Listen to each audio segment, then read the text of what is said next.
Assalamualaikum warahmatullahi wabarakatuh. Halo teman-teman, apa kabar semuanya? Ketemu lagi dengan saya di Gudang Airsoft. Kali ini saya mau mereview unit The Cobra yang teman-teman pastinya sudah banyak yang tahu ya, karena sudah banyak sekali reviewnya. The Cobra M801 atau yang sering kita kenal dengan Johnson atau Johnson Rifle. Unit ini punya keunikan tersendiri buat saya karena The Cobra hanya mengeluarkan dua unit klasik.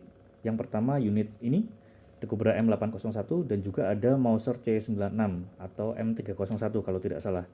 Itu salah satu unit yang sudah discontinue, yang sudah nggak keluar lagi dan pasti sekarang sudah langka sekali.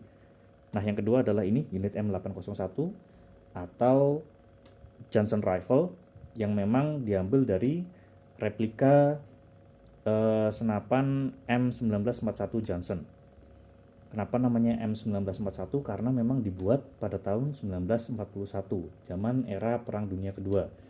Mungkin teman-teman sering lihat unit ini di film-film Hollywood, ternyata bukan unit yang ini yang digunakan oleh US Army seperti di film-film Saving Private Ryan atau Band of Brothers. Itu adalah M1 Garand. Kalau M1 Garand ini yang digunakan di film-film. Kalau seringkali kita lihat kalau mereka sudah kehabisan klip cartridge-nya pasti akan bunyi ping seperti itu. Nah, itu menggunakan M1 Garand, bukan M1941 Johnson. Sama-sama buatan Amerika, tapi unit ini kalah tender ketika digunakan oleh US Army. Kalah tender dengan M1 Garand, sehingga yang digunakan oleh US Army adalah M1 Garand. Dan unit ini, senjata ini malah justru digunakan atau dibeli oleh kerajaan Belanda untuk tentara Netherlands East Indies atau yang sekarang kita kenal dengan Indonesia. Jadi kalau teman-teman lihat foto-foto zaman kolonial, pasti ada senapan ini digunakan oleh tentara-tentara KNIL. Oke, review sedikit saja. Unit ini aslinya berwarna hitam atau warna desert boar, ada dua pilihan. Tapi yang saya beli ini warnanya adalah, warna basicnya adalah warna hitam. Lalu kemudian saya repaint menggunakan spray paint atau pilok ya.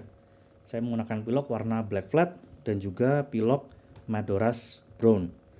Oh, untuk kodenya yang Madoras brown saya lupa, tapi teman-teman bisa cari aja di online atau di toko cat, banyak sekali. Saya menggunakan dua warna itu, lalu kemudian saya kuaskan secara manual ke body unit ini. Sehingga motifnya mirip seperti kayu. Ini saya cat manual ya. Nah, unit ini lumayan panjang, panjangnya itu 1 meter. Dari ujung popor sampai ujung laras panjangnya itu 1 meter. Sedangkan untuk aslinya itu panjangnya sekitar 1,16 cm. Jadi memang skalanya bukan 1:1, tapi sudah sangat mending lah. Tidak terlihat terlalu kecil.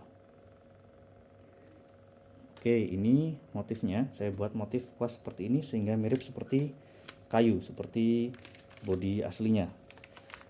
Unit ini sangat layak untuk dikoleksi karena memang bentuknya yang klasik ya. Bentuknya klasik sekali, layak sekali untuk dikoleksi. Apalagi kalau sudah diberi pemberat dan di custom seperti ini, wah, cocok banget atau bagus untuk dipajang. Unit yang di sini saya masih menggunakan aksesoris bawaan semuanya. Aksesoris bawaannya ada scope, lalu ada bipod. Ini masih bawaan semuanya, hanya jeroannya sudah di upgrade. Nah, untuk mengupgrade unit ini tuh memang banyak yang perlu di-upgrade karena memang performa bawaannya itu bisa dibilang agak kurang. Meskipun sudah menggunakan hop up fix, tapi memang tidak begitu berfungsi banyak. Untuk standar bawaannya, performanya ini menggunakan BB 0,12, jaraknya hanya sekitar 20 sampai 25 meter. Nah, kelemahannya unit ini lagi itu biasanya kalau teman-teman beli ya di all shop, itu bagian larasnya itu sering sekali bengkok.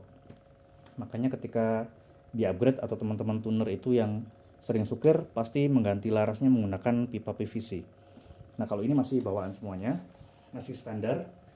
Untuk scope-nya scope dummy ya, nggak ada, hanya ada lasernya seperti itu. Tapi ya sudah bagus lah. Harganya mungkin sekitar 80 sampai 90 ribu kalau di all shop. Nah, untuk upgrade seperti ini habis berapa sih? Ya hanya butuh 2 kaleng cat tadi. Butuh 2 kaleng cat dan juga upgrade yang di dalam itu upgrade-nya spring, lalu pistonnya saya hanya ganti seal karena memang untuk performa itu rada susah ya untuk di upgrade atau banyak yang harus di upgrade kalau mau performanya bagus. Karena memang pistonnya ukurannya sangat kecil dan in-bar plastiknya itu hanya mungkin 10 atau 15 cm bawaannya. Jadi memang harus digunakan panjang, in-bar yang panjang, tetapi komplikasinya adalah ukuran pistonnya itu kecil. Jadi memang ya kompresinya kurang lah untuk melalui in-bar yang panjang. Itulah kenapa makanya in-barnya itu hanya pendek. Hanya sampai sini saja. Saya menggunakan in-bar hanya sekitar 20 cm saja. Karena memang pistonnya ukurannya kecil. Ini penampakannya. Bagian luarnya masih standar semua ya. Saya nggak memberikan aksesoris apapun selain aksesoris bawaannya. Mungkin ada teman-teman yang dapat sling juga. Oke, ini kita lihat dari dekat. Ini hanya saya kuaskan saja menggunakan styrofoam. Nah, saran untuk teman-teman yang mau menggunakan pemberat resin, ini sudah menggunakan pemberat resin. Beratnya sekitar 1 kg. Untuk pemberat resin, saya sarankan teman-teman jangan membuka popornya. Karena biasanya kalau sudah membuka popornya ini rada susah. Saya mungkin dari bawaan pabriknya itu sudah dilem ya. Kalau kita copot popornya, dibuka di sini, kita copot popornya, lalu kemudian kita isi resin. Kalau takarannya kurang tepat, kemungkinan besar akan tidak bisa dibuka lagi.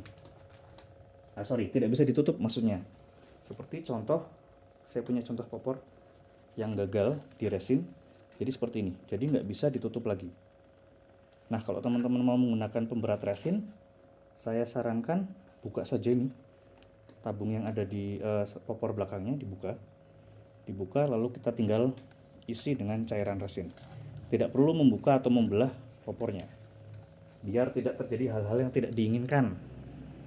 Ini kan sayang sekali, popornya sudah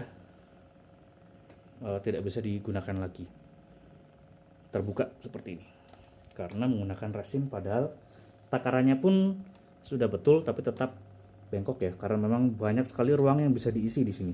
Jadi kalau diberi pemberat itu mantap sekali. Oke, sekian saja review dari saya.